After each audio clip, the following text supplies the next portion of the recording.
ರಾಜ್ಯಪಾಲರಾದ ತಾವರ್ ಚಂದ್ ಗೆಹ್ಲೋಟ್ ನಿರ್ಧಾರವು ಕೇಂದ್ರ ಸರ್ಕಾರದ ರಾಜಕೀಯ ಹಿತಾಸಕ್ತಿಗಳಿಂದ ಪ್ರಭಾವಿತವಾಗಿದೆ ಎಂಬುದು ಸ್ಪಷ್ಟವಾಗಿದೆ. ಬಿಜೆಪಿ ಮತ್ತು ಜೆಡಿಎಸ್ ಸೇರಿದಂತೆ ಅದರ ಮಿತ್ರ ಪಕ್ಷಗಳು ರಾಜ್ಯಪಾಲರ ಕಚೇರಿಯನ್ನು ದುರುಪಯೋಗಪಡಿಸಿಕೊಂಡು ಜನರ ಕಲ್ಯಾಣಕ್ಕಾಗಿ ಸತತವಾಗಿ ಶ್ರಮಿಸಿ ಸರ್ಕಾರವನ್ನು ಮುನ್ನಡೆಸುತ್ತಿರುವ ಮುಖ್ಯಮಂತ್ರಿ ಸಿದ್ದರಾಮಯ್ಯ ವಿರುದ್ಧ ಸೇಡು ತೀರಿಸಿಕೊಳ್ಳಲು ಮುಂದಾಗಿವೆ ಎಂದು ಸಿಂಧನೂರು ಗ್ರಾಮೀಣ ಬ್ಲಾಕ್ ಕಾಂಗ್ರೆಸ್ ಸಮಿತಿ ಅಧ್ಯಕ್ಷ ಶಿವಕುಮಾರ್ ಜೋಳಿ ಆರೋಪಿಸಿದರು.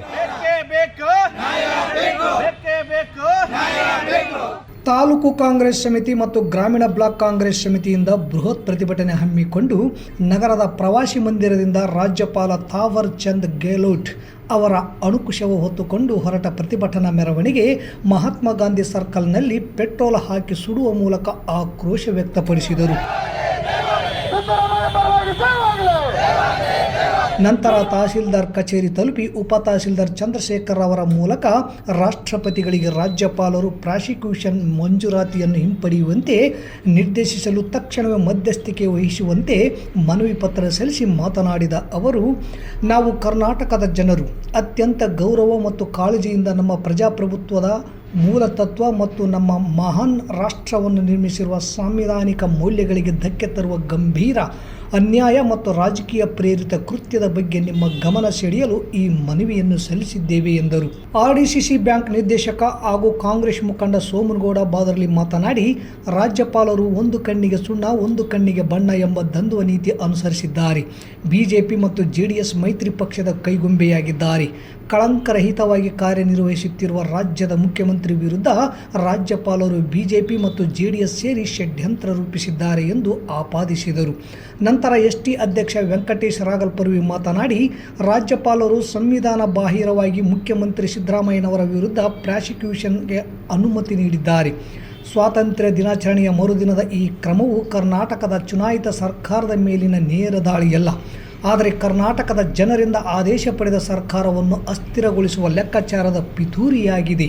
ಭ್ರಷ್ಟಾಚಾರ ತಡೆ ಕಾಯ್ದೆ 1988ರ ಸೆಕ್ಷನ್ 170ರ ಅಡಿಯಲ್ಲಿ ಸ್ಟ್ಯಾಂಡರ್ಡ್ ಆಪರೇಟಿಂಗ್ ವಿಧಾನಗಳ ಉಲ್ಲಂಘನೆ ಪ್ರಾಸಿಕ್ಯೂಷನ್ ಮಂಜೂರಾತಿಯನ್ನು ನೀಡುವ ರಾಜ್ಯಪಾಲರ ನಿರ್ಧಾರವು ಭ್ರಷ್ಟಾಚಾರ ತಡೆ ಕಾಯ್ದೆ 1988ರ ಸೆಕ್ಷನ್ 170ರ ಅಡಿಯಲ್ಲಿ ಪ್ರಕರಣಗಳ ಪ್ರಕ್ರಿಯೆಗೆ ಪ್ರಾಮಾಣಿತ ಕಾರ್ಯಾಚರಣೆ ಕಾರ್ಯವಿಧಾನಗಳ ನೇರ ಉಲ್ಲಂಘನೆಯಾಗಿದೆ ಎಂದು ಆರೋಪ ಮಾಡಿದರು.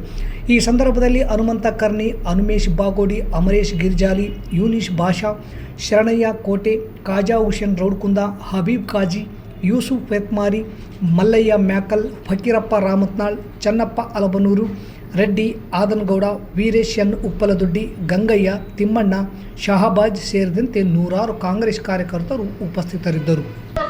ಕಾಂಗ್ರೆಸ್ ಪಕ್ಷದ ನೇತೃತ್ವದಲ್ಲಿ ಇಂಡಿಯಾ ಒಕ್ಕೂಟ ಪ್ರಬಲವಾಗಿ ಬೆಳೀತಾ ಇದೆ.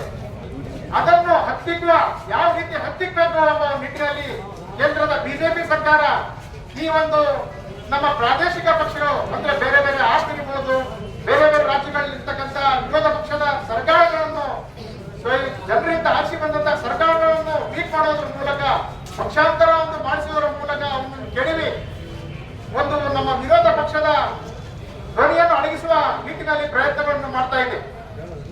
ನಮ್ಮ ಪಕ್ಷ ಕಾಂಗ್ರೆಸ್ ಪಕ್ಷ ನಮ್ಮ ಕರ್ನಾಟಕದ ಜನತೆಯ ಆಶೀರ್ವಾದದೊಂದಿಗೆ ಮಾನ್ಯ ಶ್ರೀ ಸಿದ್ದರಾಮಯ್ಯ ಮತ್ತು ಡಿ.ಕೆ. ಸಾಹೇಬರ ಒಂದು ನೇತೃತ್ವದಲ್ಲಿ 136 ಶಾಸಕರನ್ನು ಆಯ್ಕೆ ಮಾಡಿ ಕಳಿಸಿದ್ದಾರೆ. ಕರ್ನಾಟಕ ಜನತೆ ಗ್ಯಾರಂಟಿಗಳು ಏನು ನೆರವೇರಿಸಿದ್ದಾರೆ ಇದನ್ನೆಲ್ಲ ಸಕ್ಸಸ್ ಮಾಡ್ಕೊಂಡು ಹೊರಟಿದ್ದಾರೆ ಕಾಂಗ್ರೆಸ್ ಪಕ್ಷ.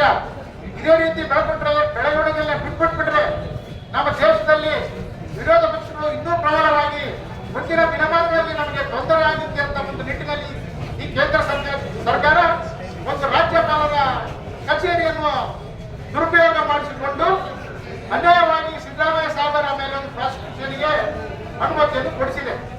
ಯಾವುದೇ ಪ್ರಾಸಿಕ್ಯೂಷನ್ಗೆ ಅನುಮತಿ ಕೊಡಬೇಕಪ್ಪ ಅಂತಂದ್ರೆ ಯಾವ್ದಾದ್ರೂ ತನಿಖಾ ಸಂಸ್ಥೆಗಳು ಕೋರಿದಾಗ ಮಾತ್ರ ಅನುಮತಿ ಕೊಡಬೇಕಂತ ಕೇಂದ್ರ ಸರ್ಕಾರನೇ ಒಂದು ಸುತ್ತೋಲೆ ಕಳಿಸುತ್ತೆ. ಆದ್ರೆ ಜನಗತ ರಾಜ್ಯಪಾಲರು ಯಾವುದೇ ತನಿಖಾ ಸಂಸ್ಥೆಗಳು ಇವತ್ತು ಕೋರದೆ ಇದ್ದು ಕೂಡ ನಮ್ಮ ಸಿದ್ದರಾಮಯ್ಯ ಸಾಹೇಬರ ಮೇಲೆ ಪ್ರಾಸಿಕ್ಯೂಷನ್ಗೆ ಅನುಮತಿ ಕೊಟ್ಟಿದ್ದಾರೆ. ಅದೇ 2023ರಲ್ಲಿ ಶಶಿಕಲಾ ಜೊಲ್ಲೆ ಅವರು, ಕುಮಾರಸ್ವಾಮಿ ಅವರು, ನಿರಾಣಿ ಅವರು ಇವರೆಲ್ಲರನ್ನು ಕೂಡ ಲೋಕಾಯುಕ್ತರು ಮತ್ತು ಪ್ರಾಸಿಕ್ಯೂಷನ್ಗೆ ಅನುಮತಿ ಕೊಡ್ರಿ ಅಂತೇಳಿ ಕೇಳಿದಾಗ ಕೂಡ ಇವತ್ತು ರಾಜ್ಯಪಾಲರು ಅನುಮತಿ ಕೊಡದೆ ಇವತ್ತು ನಮ್ಮ ಸಿದ್ದರಾಮಯ್ಯನವರು ಮೇಲೆ ಯಾವುದೋ ಒಂದು ಸಾಮಾಜಿಕ ಕಾರ್ಯಕರ್ತರು ಒಂದು ಪ್ರಾಸಿಕ್ಯೂಷನ್ಗೆ ಅನುಮತಿ ಕೇಳಿದ್ರು ಅಂತಾನೆ ಕೂಡಲೇ ಅನುಮತಿ ಕೊಡುವಂತ ಕೆಲಸ ರಾಜ್ಯಪಾಲರಿಂದ ಆಗಿದೆ.